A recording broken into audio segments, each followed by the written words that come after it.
Joe, welcome to the show. Thanks, Robbie. I am very glad to be here. So tell me a little about the journey that led you to where you are today at Recurly. Wow, this is like we don't have hours and hours, so I'm going to try to give you the Cliff's Notes version. And it's interesting. So I was a Recurly customer. If I go back 9 or 10 years, I was working in a business where we were tasked with launching a new product line, and we had to take it to market really quickly. And we identified at the time we found Recurly as a way in which we could get subscriptions up and running in a matter of days, not months, and that was a big deal to us. Um, but that was 10 or 11 years ago, and Recurly was not the thing I woke up and thought about every single day until I got a call from a board member of the company about 18 months ago who I had worked with previously. And he said, I'm working with this company. It's a really, really good company that can be an amazing company, and it's a great fit for you personally. Uh, and you need to learn something about it. And when I heard the name, I said, it is a great product. That's what I remember. And so that got me intrigued. And here we are. I started at Recurly January 2nd of this year. So we're going on, by the time this airs, it'll be just over a year. And I'm so glad that I'm here. Yeah, it's 2024. So we're at the end of 2024 when we're recording this. Um, and yeah, it's exciting to hear about what you guys are doing. But before we get into kind of what you're doing at Recurly, um, I know, or I understand that you, as part of your due diligence before you took this role, you talked to 50 subscription-based businesses about the challenges facing organizations that rely on recurring revenue. I'm really interested in what that was like, the 50 calls, or maybe there were more than that, and what you heard from these businesses. This would have been, I guess, in 2023 that you were doing these conversations. Yeah, well, so I had calls with about Recurly about our 50 largest merchants, largest customers, and I asked them all two questions, and then I kind of listened closely to the commentary that was said in between. The questions were really simple. The first one was, if you could assign a letter grade to Recurly today, what grade would that be? And the follow-on question was, if it's not an A, how do we get there? And to me, that was actually the most exciting. There's things that I heard in response got me really enthusiastic about where we are in the subscription industry. Our grades were pretty consistent and they were pretty good, to be honest. Uh, but getting an A is hard. And the thing that I heard over and over again about how to get an A was some form of, we as a subscription merchant are still in the early stages of figuring subscriptions out. And what we really are looking for is not just tools and capabilities, but is expertise, and expertise to help us see around the corner on what's coming next. And I kind of categorized the expertise that they were asking for into three areas. The first was what I call kind of charting the course. So these are like, where should we not reinvent the wheel, because there are proven best practices for how to uh, design bundles and offers to meet this use case or to price effectively, or what have you. The second was about speed. So this was about, how do we push the pace? How do we move faster with kind of keeping up with the trends that consumers are driving in the subscription industry? And the third was really about, how do I anticipate and make decisions that are going to look smart 2, 3, 4 years from now in terms of how my business is going to scale? I don't need to solve for global expansion today, but if I'm successful, that's going to become a big deal 3 years from now. So how do I think about that? And again, if I just take all those and sort of put them into one umbrella, I would say there's a lot of hunger for leadership and expertise. Yeah. So the three were charting the course. What are the best practices that have been defined? Speed to market. How do you get there more quickly? And dealing with the inevitable, or let's say hoped for, scaling challenges, right? We all hope That's right, right. to These are the luxury problems. yeah, yeah. And so I'd love it if you went through each of those and shared, back then in 2023, you were learning what they needed to hear. I think now, as I you know, hopefully you have some answers on those questions, or some thoughts when you circle back and talk to these 50 largest accounts. What are some of the insights that you have on in each of those areas? Yeah, for sure. No, so great point. I mean, I think the first piece around charting the course, I want to maybe share two examples because I think it helps to illustrate kind of how prevalent the need is for this kind of expertise. So when we think about subscription businesses, we oftentimes, at least in our language, we talk about sort of the subscription natives. So these are businesses that have been in the subscription business for a long time. It's core to their business model, and then subscription newbies. These are businesses that are maybe more transactional in the way they've run their business historically, but are interested in recurring revenue or subscription for a variety of reasons. So when it comes to the native, one of the I'll give you sort of a tactical example, but that makes a big deal on the bottom line is one of the things we found when we looked across even the data of our customer base was that there's a ton of variety in how merchants are optimizing the timing and the language of their dunning campaigns with their consumers. And at the same time, if we look at the data on actual successful revenue collection from subscriptions, there clearly are best practices, particularly around the timing at which point you communicate with your consumers when you've had essentially, a non-renewal or a failed renewal transaction. And so what we found, we had a great example in 2023 with Kahoot, which you may, if you have children, everybody, if you have children, Kahoot because it's a great online learning platform used by most elementary schools globally. Uh, and we found that just by tweaking the timing to basically marry up the timing of their dunning with industry best practices, we could recover a substantial increase in revenue each month by doing that. So this is sort of a small configuration tweak just to take what they had kind of originally designed in a bespoke way and move it more in line with best practice that results in a growth in their bottom line. I see you have a question. I do. I do. I have a follow-on question. So when you implemented those best practices on, timing of their dunning, was it, are the things that you did intuitive? So like they made logical sense, like, instead of, doing it automatically, at the close of business, do it in the morning, or was it something like that? Or was it really unintuitive and highly technical? I think it is. I think when you look at the rationale, this is what we see on most of our best practices. They're all intuitive, and at the same time, we're trying to take sort of a data led approach to this, Hmm. which is that rather than simply following our intuition, we can look across, in our case, our network of data, so our network of subscriber behavior and basically merchant trends across our network, and say statistically significant with statistical significance in this case, which dunning windows are proving to be the most effective in terms of their yield of revenue back. But yes, I would say the answer is pretty intuitive on Yeah. Like on what works there. what for Kahoot, what would be an example of that? You don't have to give super specifics, but just for color. Yeah, I think if I recall correctly, I think for them originally, as with a lot of our merchants, they were set up several years ago in terms of the way they organized the Dunning campaign, and it was essentially one outreach to the consumer a number of days after a failed transaction.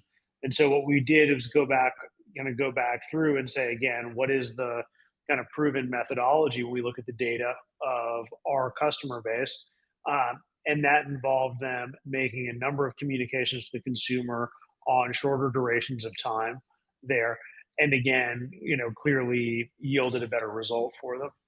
Yeah, no, that makes Yeah. sense. Okay, so I didn't mean to cut you off, but I was sort of interested in that question because I always wonder, is it something that, when you're telling your merchants what to do, are they saying, oh, of course it makes sense to reach out more than once, and do it more frequently and not wait so long? Or are they saying, wow, that's something we never thought of? And I understand that there's a lot of Yeah, and power I in think the Yeah. I do think for most of our, at least my experience in this category, is that most of our merchants are deeply data driven, and so they both want evidence. You know, if they're going to take a recommendation at face value, they'd like to see some evidence of that, but they also want to be able to go measure on their own. They want to be Mhm. able to go, to run an A/B test and to prove beyond a shadow of a doubt that this is the right approach. And so, I think that is maybe that's just part of kind of who we are operating in this space is we want concrete proof, but that is something that we do see with our customers quite a bit. I was going to share with you that we, in addition to these native subscription companies like a Kahoot, we're also seeing new entrants into the subscription space, and in that case I think there's an even bigger premium in some ways placed upon the best practices and the expertise. So an example that I like to use for that is we got into a conversation with Alaska Airlines about a year ago, and to me this was surprising initially. So what is a subscription for an airline? And um, and Alaska has a number of interesting kind of, I think, strategies, very progressive ideas around why this is important and why this works.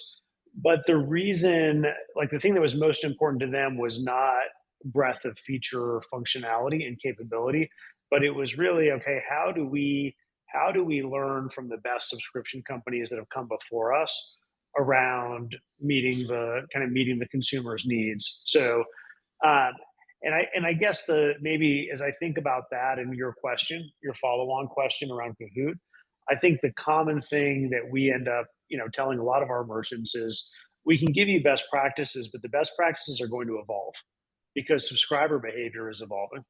And so what you really need is the ability to move in an agile way with basically with trying new things. So perhaps you start with a fixed price of $9.99 a month, but you need to be able to quickly test a ramping price. What happens when I start the consumer at $2.99 a month and ramp that up every month?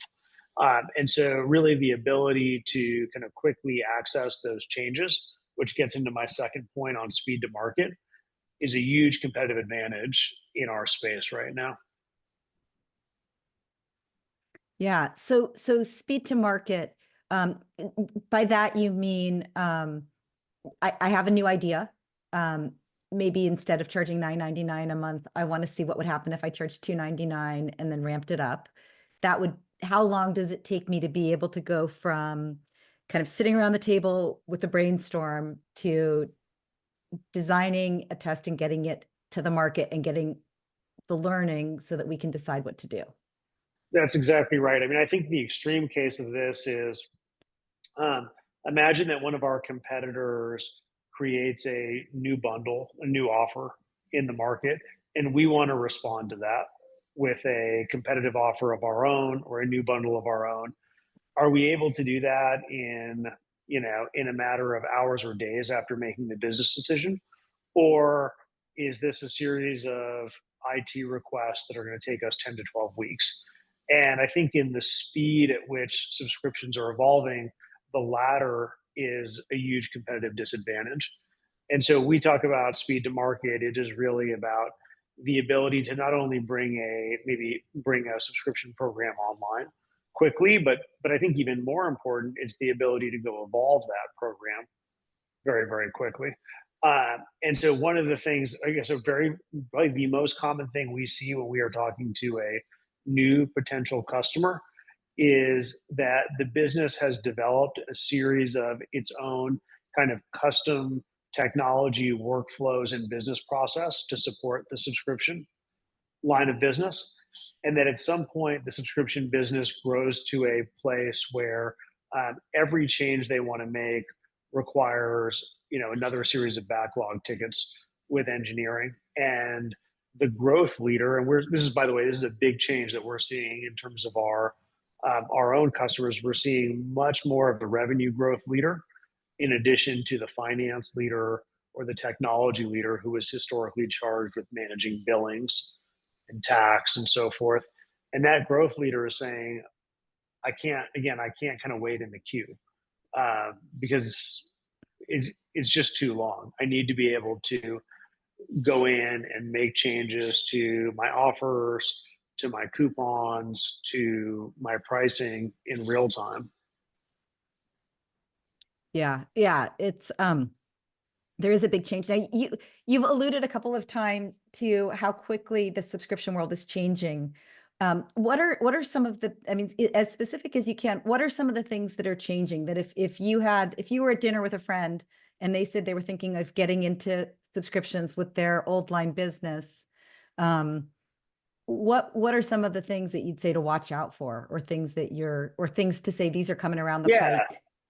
Well, I think the macro. So I'll give you kind of like what I think the macro thing is, and then a couple of examples. So I think the macro thing is about uh, flexibility and customization, at least perceived flexibility and customization for the subscriber, so I can have it my way.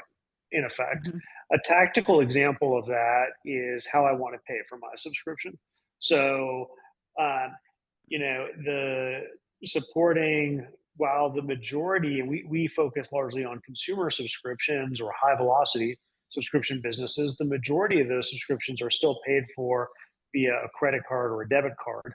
The reality is that we're seeing consumers be sort of turned off when they don't have the availability of choosing to use their Apple Wallet or choosing to use Venmo or whatever. You can kind of fill in the blank on the alternative payment method, and that's a list of payment methods that's just growing, really kind of every year. And so what we see is that there's a big premium on being able to go provide the feeling of customizability for the subscriber. I think another example of that is comes down to configuration of bundles. So offering kind of multiple ways into the subscription. Here, an annual subscription, monthly subscription, the ability to pause your subscription and restart your subscription. So really, the sense of customization, personalization from the subscriber experience, I think, is the sort of single biggest trend. And as a merchant, it can feel very hard to keep up with that, because it's kind of a moving target. Yeah. I mean, one of the things that I struggle with when I think about subscriptions is, I've always said that uh, a big part of the reason that consumers like subscription is that they can relax into it. They know what they're paying every month. Mm. They know what they're getting, and they can almost set it and forget it, right? I know I'm going to want to get movies. I know that this new service, has a way for me to get movies. I don't have any late fees. I don't have to, remember what I have out. So it's easy for me. Um, the more personalization you give somebody, the more flexibility you give them, um, the more they have to remember, the more they're in control, the more they have to, be in the driver's seat. Now, if it's B2B, that's what a lot of, B2B companies, they want, and people are paid to keep track of that stuff. But for consumers, I feel like there's sort of a trade-off between, the more choice you give them, the more personalization you give them, maybe the less likely they are to treat it like a subscription. Um, I'm going to turn it on this week because I'm on vacation. I'm going to turn it off. I'm going to turn it on this month because I'm watching this new series and I'm going to turn it off. Uh, what are Yes. your thoughts there on? Well, so I think there's a bit of a, so look, I think there's like two ways in which you can look at this. There's sort of the paradox of choice of like keep it simple, and even if we think we want choice, we actually all prefer some level of simplicity. But I also do think that the sort of like the cat's out of the bag a little bit on consumers just developing a higher bar or more thoughtfulness about their subscriptions, about the value that they're getting from those subscriptions. Mhm. Like, I mean, Robbie, the simplest version of it is when we talk to merchants, the conversation has just shifted dramatically from acquisition of subscribers to retention and lifetime value of subscribers. And I think that that's just a reflection again of you know of us as human beings or subscribers having a bit of scrutiny on that. And so, uh, what we are seeing, and it probably depends a little bit on the category of the industry, is that there is a lot of benefit. At the end of the day, if you're focused on lifetime value, there's a lot more benefit in retaining the subscriber, even if it is involving giving them the ability to pause or potentially reducing their price for a period of time, like a sort of an, an example of this that we've heard a lot of our merchants talk about, probably less used today, but talk about would be if we know that you have been essentially a low user for the Mhm. last 2 months, is proactively coming to you with a price decrease, to say, try to remind you, your favorite program comes back on air in March of next year. We know you're going to want to see the new season of that. Um, but until then, we have these things to go offer you, but we're also going to go ahead and give you a promotional reduction for the next 4 months. So we're hearing a lot more of our merchants kind of wanting to experiment with Mhm. different levers to, again, offer a bit of personalization. But really, I do think the business objective is to focus on lifetime value over kind of acquisition numbers, or subscriber numbers. Yeah, yeah, that's fascinating. I have like a million questions, and I love this idea because it is tricky because you want.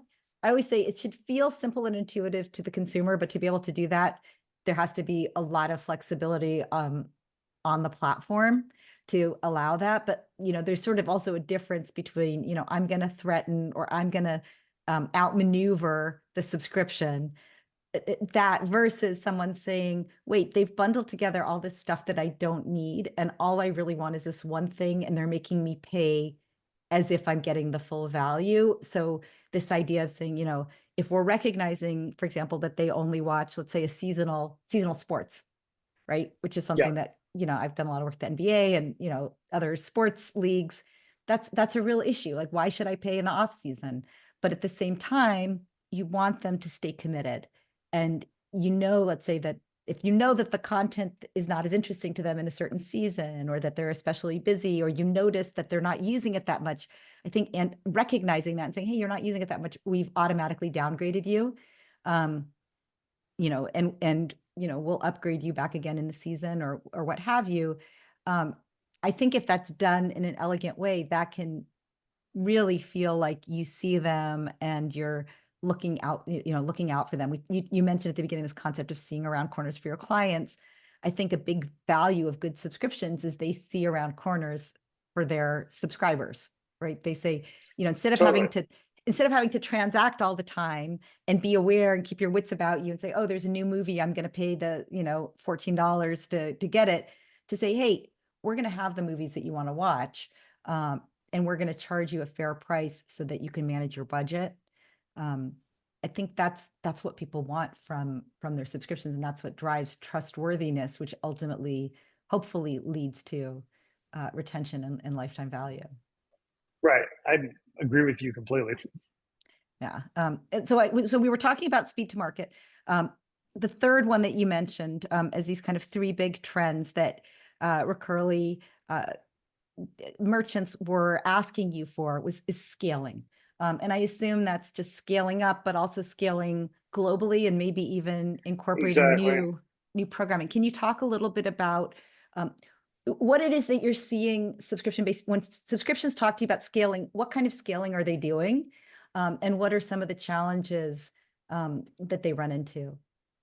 Yeah, I mean, so you kind of touched on it. So I think and especially when you start to then unpack it. So like what might this business look like in 3 years, in 4 years, in 5 years? The dimensions are, to start with the simplest, which is, today we measure our subscribers in the tens of thousands or the hundreds of thousands, but we think that we're going to start to measure them in the millions in the future. So how do our costs scale with that? How does our technology, the accessibility of what we offer, scale with that is important. Global is a huge one. How can we start to scale this more globally without kind of having to stand up bespoke operations for every country, and also remain in compliance globally, is a very big one. there. I touched on the sort of the proliferation of payment methods. This is something that becomes exponentially more complex as you do scale globally. Just localized preferences in terms of payment methods.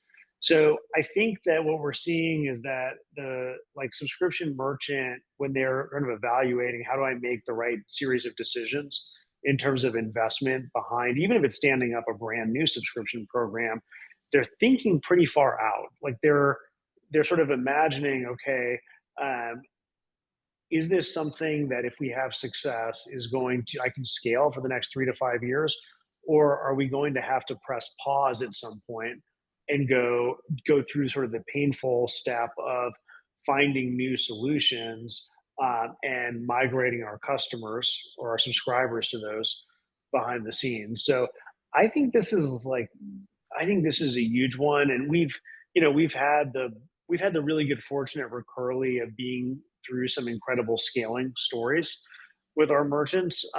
We started as a almost fully self-serve business where subscription merchants would sign up and begin to offer subscriptions. And so we've had the pleasure to work with somebody like Justin TV, which was Justin in his garage streaming video games, which went on to become Twitch, which is the global leader in that. And so I think we try to learn from some of those experiences on watching businesses go through that incredible scale to then kind of go help a merchant slow down and ask the next questions they need to be thinking about now. Yeah. Um, can you, what were some of the questions that came up for Justin slash Twitch in that growth phase? That's I fascinating. mean, I think it's happened so much, and just being totally candid, it's still we're still growing with them, so we're still going through it all the time right now, and so it is a lot of it, as I said, is about how to open up in new markets from a currency perspective, from a payment type perspective, from a tax and compliance perspective. Some of it is about literal scalability of their platform. Like another customer who we've scaled with a lot and had some incredible experiences with is Paramount Plus. Paramount Plus is one of the largest streamers of the Super Bowl every year. And so we had the pleasure of onboarding literally millions of subscribers in a day with them, and uh, that's a difficult thing to go do. And so those are kind of the questions we sit around the table with those sorts of customers quite often, talking about what are the biggest peaks going to be, how do we ensure that we've tested, we're ready to go, and you are ready to go scale to serve those. Um, so those are the kind of questions, as I said. I think the exciting part to me about this industry is that even the largest names that we can think of, they're still, I mean, we're sitting here, we happen to be sitting here as we're recording this in the middle of November, 3 days after Netflix streamed the Mike Tyson Jake Paul fight. Yeah. And for a lot of people, it was a challenging experience because it didn't really stream. It was tons of buffering challenges, and Netflix is one of the best at what they do. But I think it just sort of illustrates the point that we're all still learning about the kind of the continual scaling challenges. And for us, like we do learn about it with our customers as we kind of plan for what's coming next in their businesses. So you mentioned that you divide your subscription businesses into two categories, natives and newbies. Um, Yes. what is it like? What are some of the things that they can teach each other? Oh my gosh. I think this is such a good question. There's so much in here. So, the newbies are super hungry for if you could dial back the clock to 5 years ago, 8 years ago, 10 years ago, and tell your, first year in the subscription business self, what you know now, what would it be? They're deeply hungry for that playbook. But I'll give you what I think is a really interesting sort of side of it, which is the other end. So A lot of these newbies, if you start to really ask the questions, why subscriptions? I mean, yes, recurring revenue is attractive. Like any CEO or CFO would gladly take more recurring revenue. But we work with. I'll give you a good example. I think is we work with a brand called Citizen M Hotels. They're a fast-growing hotel chain out of the Netherlands, and they launched a subscription program with us, and the primary goal is not revenue there. They do generate revenue, but it's really to sort of flip on its side the idea of loyalty programs. So rather than the traditional loyalty program being I need to spend more and more and more money with your hotel or with your airline in order to then earn points in order to then be able to redeem those points, they're saying what if we simplified this dramatically and we told our guests for a low subscription price, we can transparently guarantee you the following benefits. Um, and they're finding that it's performing well. And it's again the thing they're really focused on is loyalty and trust with their consumers. So I think for a lot of the natives, you know, it's worth and I run a subscription business too. Recurly is, our customers are on subscriptions. I have to sometimes come back to the basics, which is like we are in the lifetime value. This is an annuity lifetime value business. It's the number one thing we're trying to do is build long-term trust with our customers. And I think that's something that a lot of the newbies are thinking about, maybe more so than revenue, because they've already got really healthy revenue streams. And I think the natives are when we have conferences with our customers, they get excited about those ideas. Yeah, yeah, that's so I did some work with Citizen M too, and they Oh, really cool. are they're yeah, it's great. And what I know during COVID, they had some really interesting subscription experiments, like a membership where you could have unlimited stays for a fixed price. I think it was about 1,500 Yeah, US dollars. That's a bold and interesting choice. And I think there's a lot of companies out there in hospitality, healthcare, um, automotive, and others that are just starting to think about what could a subscription be for us. That's a fascinating question, and they scale really fast because they already have all the customers, right? And now they're just putting out, like, for them, subscription is just a new product or a new way to interact with them. Um, but it's funny because absolutely.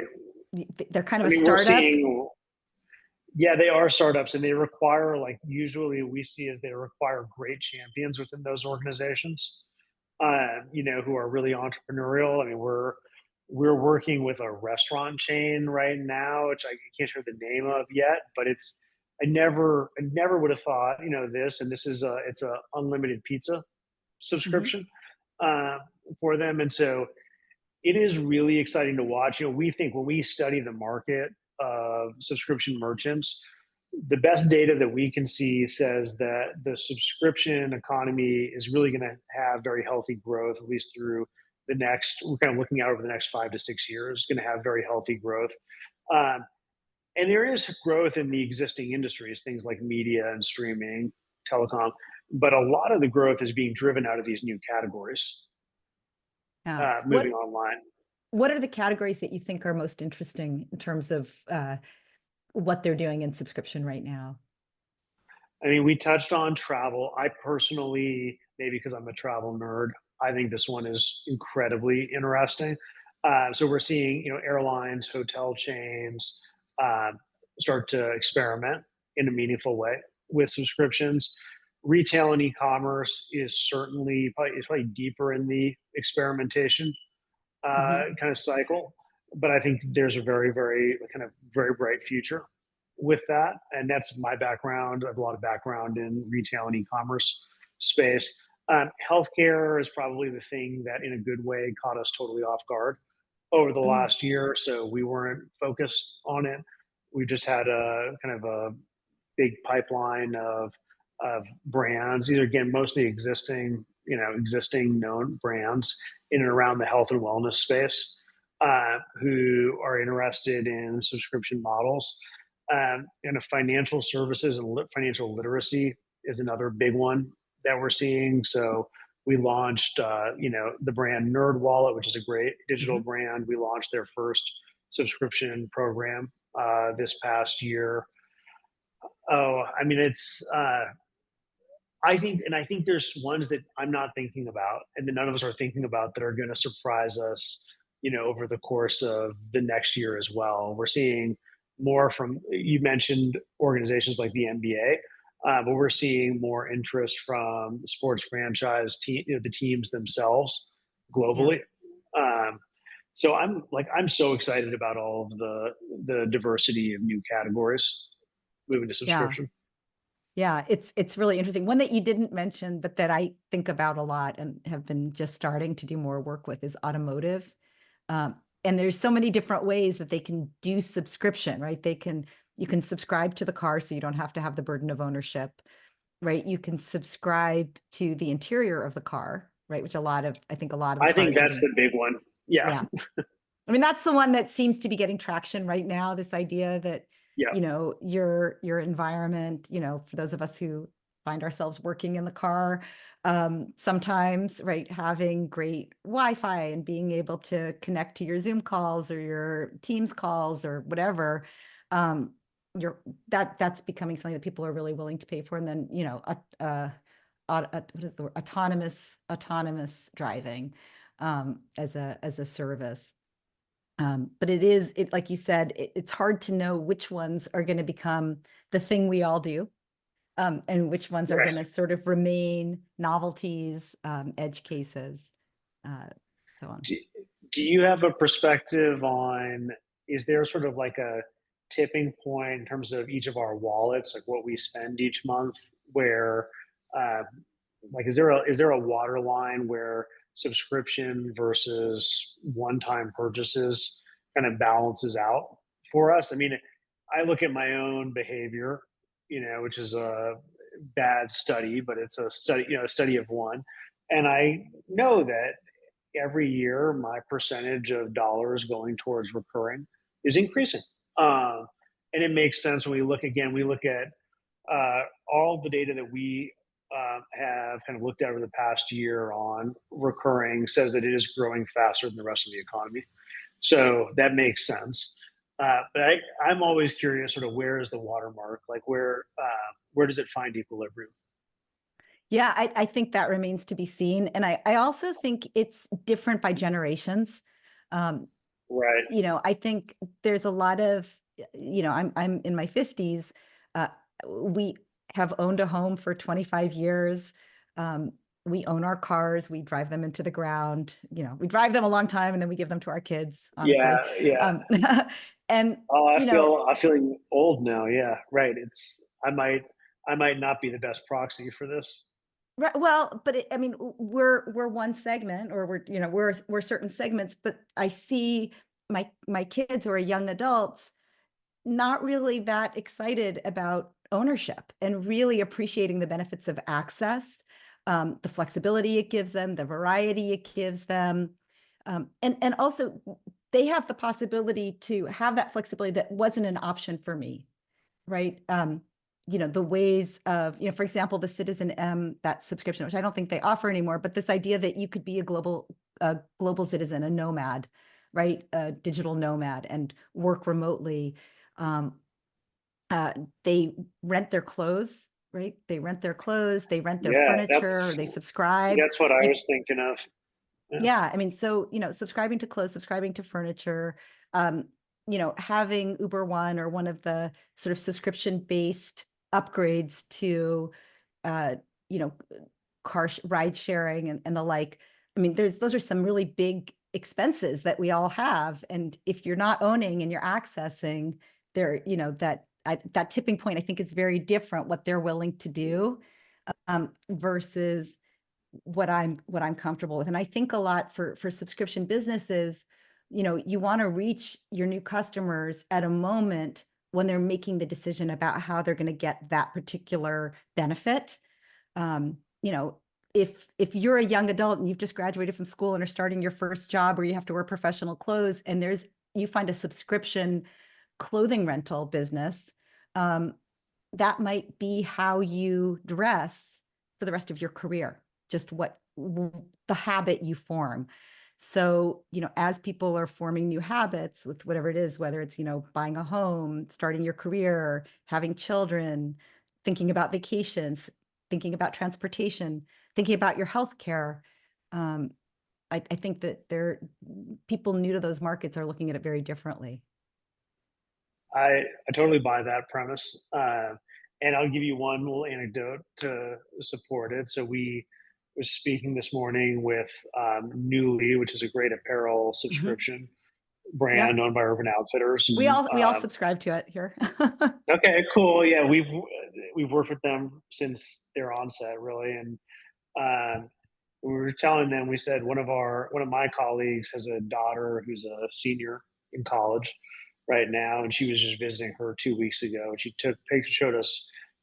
She had her and all of her friends all had Newly boxes all over the place, and kind of to your point, and Neely was telling us this is true that college is a huge growth segment for them. That that's become the norm, right? Yeah. Don't need to go shopping for new every month when I can get new and and recycle it back. And so I think you're right. I think that part of the future growth is that we my takeaway is maybe we are underestimating actually the future growth of subscriptions when you think about how that consumer behavior is changing. Yeah, yeah, absolutely. Um, and the alignment of, I think it's always about aligning what your goals are with what's the most efficient way um, to achieve those goals. And payment systems really can allow you to better align the value you're getting with what you're paying. So I think it's only going to get more complicated for the vendor, more complicated for the merchant, um, in order to provide greater Yes, flexibility for the consumer. for sure, for sure. So, so I have like a lot more questions for you, but I will save them for another day if that's okay. Okay, I yeah, of hope you'll come course. back. But before I let you go, I'd love to do a speed round with you. Oh yeah, let's do it. Okay. First subscription you ever had. Uh, First subscription I ever had was the Dodgers, Los Angeles Dodgers fan club. Oh, I love it. Um, your favorite subscription that you use today for personal. Really on this baseball theme, I love MLB. I love my MLB subscription. Awesome. Um, the most beautiful college campus you visited while at Top Hat. It's Top Hat. We served universities. I'm The factual answer is that the University of Michigan, Ann Arbor, my alma mater, is the most beautiful. But my favorite, just stating the fact, but my favorite visit is probably Corvallis, Oregon, Oregon State University. Yeah, beautiful place. Um, and the best piece of advice you have for a non-technical CEO coming into an engineering-driven company. Um, Curiosity, like curiosity cures all ills. I think bringing in an engineering centric company, um, we can tend to fall in love with our solutions and our products and our complexity. At the end of the day, engineers get super excited about solving interesting problems, though, for the customer. And so, bringing a curiosity for really understanding the customer and then being a translation device to help translate what you're hearing from the customer. I talked about my 50 interviews at the beginning back to an engineering culture. Like, incredible things can happen from that.